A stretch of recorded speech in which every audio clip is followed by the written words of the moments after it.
Good day, everybody. We're coming to you live from the Connect for Climate Facebook page. My name is Max Edkins. I'm part of the Connect for Climate program at the World Bank Group.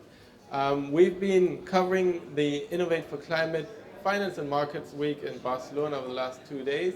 This is our final Facebook Live session, so please enjoy it and join the conversation with hashtag Innovate for Climate.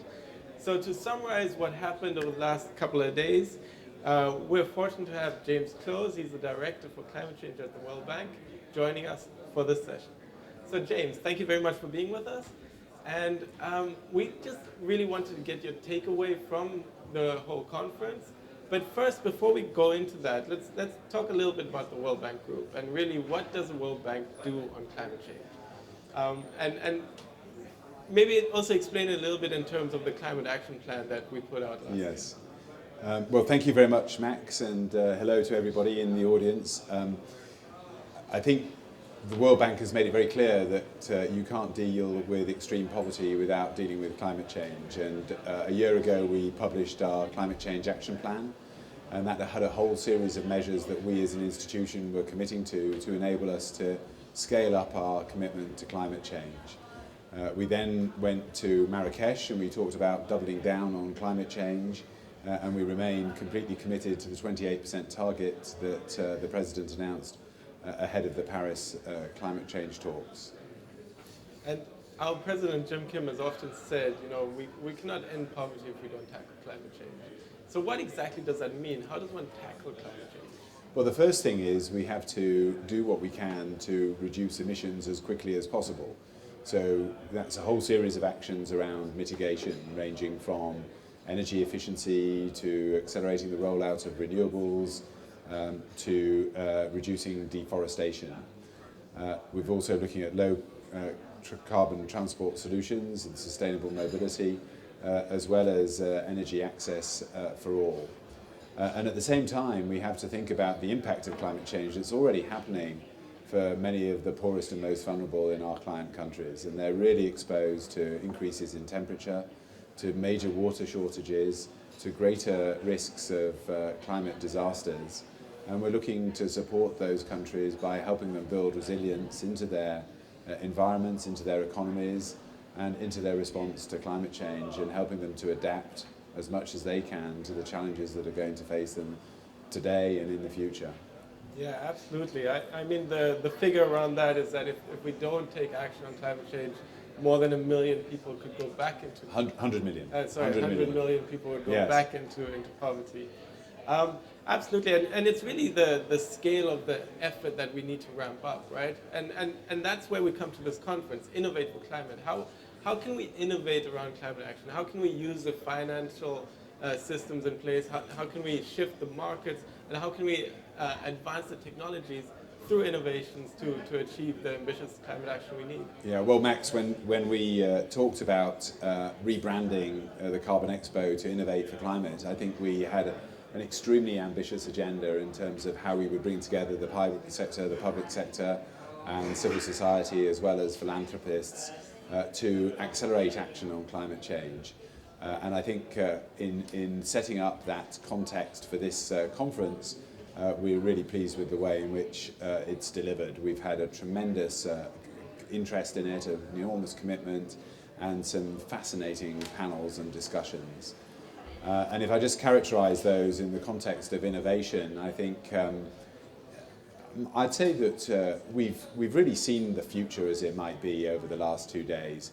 We've had tremendous speakers talking to us about what the world might look like as it addresses the challenge of climate change. And I think it presents many, many exciting opportunities if we can harness the innovation and the finance that's out there to enable us to solve this really existential threat for mankind.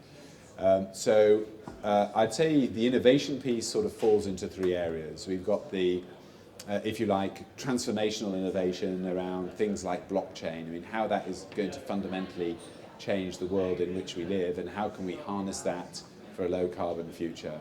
I think at the next level down, we've got innovation around new technology solutions. We've talked about some of those for renewables. We've talked about it for energy efficiency. We've talked about it for the built environment and buildings, and for low carbon transport, amongst many other things here. And it's really fascinating to see the pace of innovation. And I think for us as a development institution, how we can deploy that for our client countries, and we can really help them accelerate towards a better future, not just by addressing climate change, but also building institutional capacity and the policy that's required to enable investment to flow, and also to get the co-benefits, the social benefits, the health benefits that come with addressing climate change. And then the third part of the innovation puzzle, I would say, has been finance. We're looking to scale up and accelerate access to finance for climate action. And I think in bringing together the private sector and the public sector, we've started to have that conversation in a way which enables the private sector and investors to see the tremendous opportunities that are out here, how they can use their capital more productively by investing in low carbon solutions, whilst at the same time getting the kind of returns that they need to remunerate their capital. So those three areas of innovation, I think, have been a tremendous part of the conversation, and I think we can really go out from here and build on it.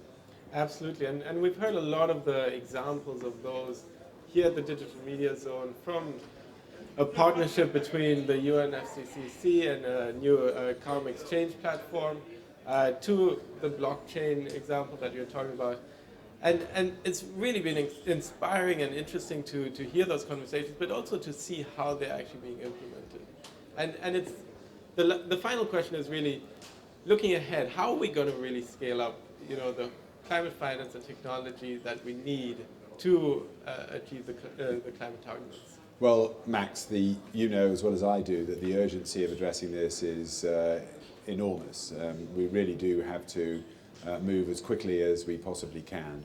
And I think we have to take away from here a sense of urgency, but also a sense of possibility. What we can do with the ideas that have been put forward, the connections and the relationships that have been built while we've been here, and turn it into action on the ground. And I think everybody who leaves here and those who've watched on the audience should come away with that feeling of possibility and that being inspired to action, so that when we come back this time next year, we can make Innovate for Climate in Frankfurt an even bigger and even more impactful event, and we can come with a series of stories that show what we've done to enable us to address climate change and to enable the people who are trying to deal with it to have better lives and to be more confident of the future.